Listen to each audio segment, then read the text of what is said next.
to tell you that's all a big fat lie. I'm a very, very ordinary, common person. And I hope to become more and more ordinary every single day. I don't want to be anything special. I just want to be an ordinary human soul who is trying to reach higher levels of consciousness. So I'll try to keep my talk short because Mahatma Mohan has been with me 50 years. I knew him when he was really a good-looking young man. Now he's a good-looking old man. He's Kashmiri stocks, and he has a beautiful family all over the world now. And I often call him Pudaway Albert Einstein, because he looks just like Albert Einstein.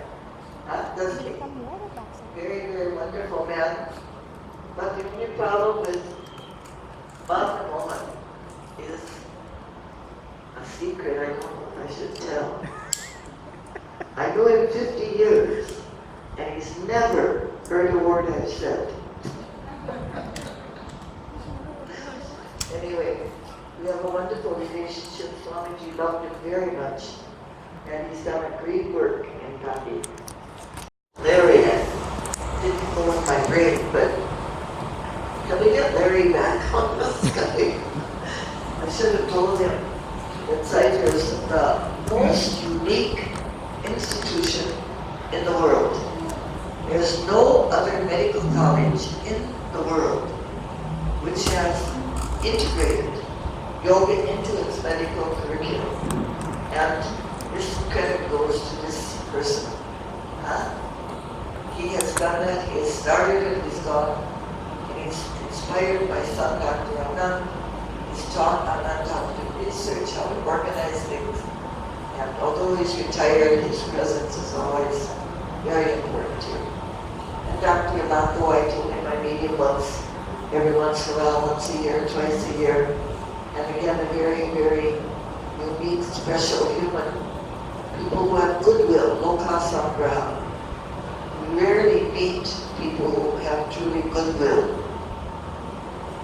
Very, very rare. Most people have only ill will. And it's very, very sad to see. Let me slip in an O, because I can't give a blessing without an O. And then I'd like to make a few points, since you all have to sit here, at least for a while, and listen to me. I hope you'll listen to me today. Sometimes I think it's because he can't hear. And Swamiji told me, Anand told me, he said that's very funny, because when a man speaks to him, he hears it. But when a woman speaks to him, he doesn't hear it. I'm sure a lot of husbands are like that. The older they get, the longer married they are. They just stop listening to ladies.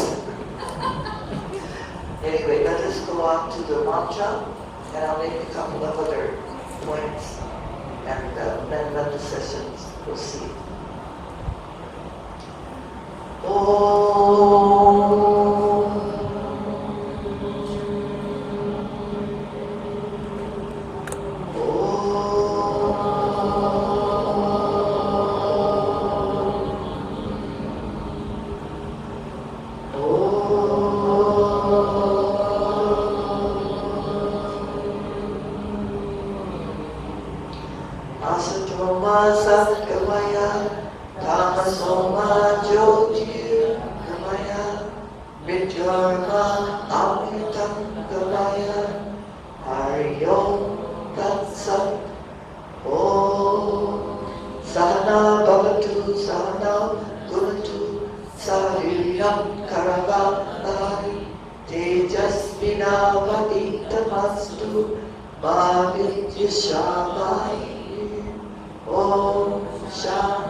Now the subject is yoga for holistic health. And if we go right down to the roots, I don't think anyone can be healthy unless they possess loka samgraha. unless they have that inner feeling of goodwill to all. Christians have a beautiful Christmas carol. Peace on earth, goodwill to all. Who has goodwill? I mean, very few. Oh, they will say, Namaskar, how are you? Hope you're okay. But inside, most people do not have goodwill. Now that is the root of health, in my opinion. That is the root of mental health, emotional health, physical health. And that can come, that goodwill to all, can come only through yogic development, because as we develop in yoga, we realize we're all one. We're all the same.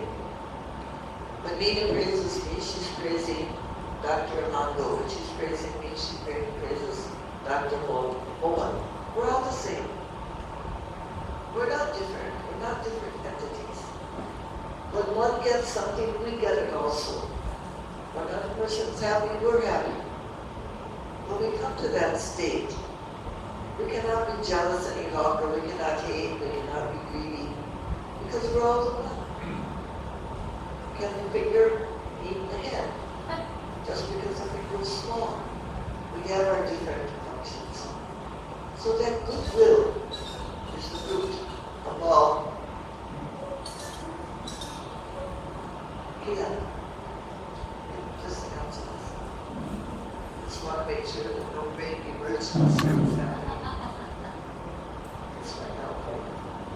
So, keep this in mind. Try to, as we grow in consciousness, we will realize that we all are one. So how can we hate anybody? It's like hating ourselves. Why can we be jealous of anyone? It's like jealous. All these poisonous emotions spring from Dvaita, dualism. You are different than I am. So of course the best medicine is Advaita. This is what Swamiji also taught us. Advaita is the best medicine. Realizing we're all one. I'll take a couple more minutes. One of my favorite jokes is Russian. The Russians are like Indians. They're quite jealous people. You probably know the old joke about Indian crabs. There was a bunch of crabs in the American harbor at New York City, and all the crabs had covers on their basket. You know what a crab is? It's one of these little things that crawls around, crawl up and down. Some people eat them. If you feel like eating crabs, you can go down to Shambhala Hotel. They have live crab soup. I always tease my grandson. Go and have some live. Who wants to eat a live crab? Anyway, going back to the crabs in New York, all these crabs from all over the world had come for the Americans to eat. And all of the crabs had a lid on the cover. One basket did not have a lid. So the port manager said to the guy, look, your crab basket doesn't have a lid. You better put it on. All the crabs put it on. And the guy who had brought the crab to India said, don't worry, sir. Those crabs are from India. If one tries to climb up, the others will pull it down. That joke was told me by a CID officer. It's true. We're like that. We're like that. It's so bad. Even my granddaughter in school, all the kids, she's doing well, and everybody's trying to pull it down. I told her, face it, when you crawl up, people will try to pull you down, so you have to strengthen your muscles, and you have to crawl up. So in line with that, the Russians are like that also. They were under communism. And in communism, nobody wanted anybody to come up. They wanted everybody to be flat line, equal. And in Russia, they had communism, as you know, for almost 100 years. Or almost 100. Nobody should come up. Everybody should come down. Everybody should be flat on the ground under the commissars. So there's this joke that came out of Russia where God appeared in front of a peasant. and that hasn't lived in a village. And in the village, everybody had a few cows, and they had a little bit of land before the collectivization. And God asked this villager, I will give you only one wish. I'll grant you one wish, that's all you're going to get in your whole life. So, the villager said, I wish my neighbor's cow would drop dead. Can you imagine? I wish my neighbor's cow would drop dead. How many of us are like that? I wish that this person who's my competitor in the exam would drop dead. We don't want people to come out. We don't want them to come out. When we come to the point where we realize that we're all the same, that type of animosity, that type of jealousy, all the shan ripples, as we call it here in India, the greed, the jealousy, the moha, the mada, the anger, the desire, all disappears. We have only that lokasa graha. Now when we have that, that's when health, then we can be healthy.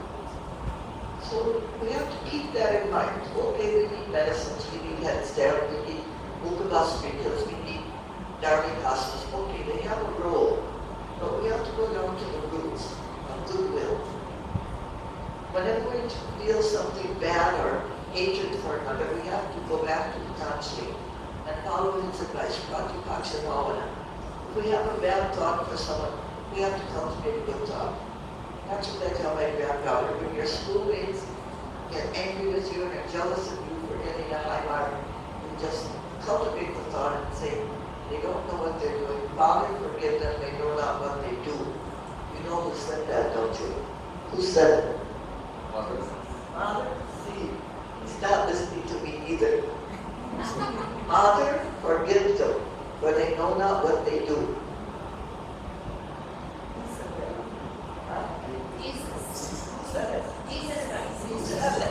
Jesus Christ. Say it loud. Jesus Christ. Where was he? On the cross. On the cross. What fabulous lokasangra. Father, forgive them. They know not what they do. And as Patanjali says in the Panchatation, the first inflation, the first obstacle is what? Avidya. Ignorance. The average person is ignorant. And you know what the Tibetans call the average person? Hungry ghosts. Fabulous. Hungry ghosts. They're ignorant. They're just going through life asleep. Swamiji used to say, he knows. Everybody is hypnotized. You're hypnotized by the senses. Everybody is asleep. We're sleepwalking. When we come to yoga, we have to wake up. When we start to wake up, then we realize we are all one. When we realize we are all one, lokasamgraha will naturally come to us. And when we have that experience of lokasamgraha, we will naturally feel good. And when we feel good, we will do good, we will be good. And out of that will spring health. Now I'm approaching this topic from another way, from a yogic perspective. Yeah.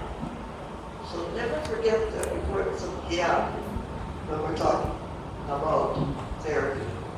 And a good therapist is a good counselor. A good therapist is someone who will talk to the patient. A good therapist is one who cares about the patient. And those are the people who will help others to heal themselves. So I suppose I better close. But two more things, because I've lived almost 80 years now. He's younger to me. How old are you? Huh? How old? How young are you? I am 33 young. Not old, huh? He's my junior. So, a couple of things I've learned, but one important thing I learned that helps in this idea of lokasamgraha, cultivating goodwill, feeling the oneness with all. Don't feel, oh, you are this and I am that. Feel we're that is something that was said by Plato. Plato was a great yogi who lived about 1,300 years ago in Greece. And some say he was influenced by India. I feel he came to India. If he didn't come to India, he would have gone to Alexandria in Egypt. And many of the Indian philosophers and yogis and saints traveled to Egypt, and they had a very big influence. Yes, Persia, but also Alexandria and Egypt was a big center. And the Indian influence went into Europe from Greece and Rome in those times. And Plato said, be kind to all you meet. Very beautiful. How many of us are? Are we kind to the elevator man? Are we kind to our driver? More important, are we kind to our wife, our husband, our children? Are we kind to our patients? Are we kind to the people around us? Be kind. He didn't say be kind to the Vice Chancellor or be kind to the President of India.